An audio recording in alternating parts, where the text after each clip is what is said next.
За тэгэхээр Солонгосоос одоо жишээр ярих юм бол импортоор орж ирж байгаа тамхи манай тэдний шинжилгээний бичиг манай лаборатори хоёр яг таард юм зөв. Би өөрөө тамхи татдаг болохоор мэдэхгүй байна. Гэхдээ яагаад тамхи татдаг хүмүүс хоёр өөр байдаг гэж яриад идэв. Солонгосоос авсан тамхи, эндээс авж байгаа тамхи шал өөр үед юм агаад хүмүүс цахаад идэв шүү дээ. Тэр юундаа байд юм бол одоо шинжилгээний бичиг таарж байгаа юм бол яг л адилхан юм биш үү? Уг нь бол.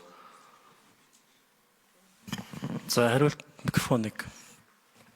Ерөнхийдөө бол Солонгосоор бид нар бас Алтан гац компани үйлдвэрлэдэг Changes тийм ээ та бүхний мэддэг энэ тамхины үйлдвэр дээр очиж үзсэн.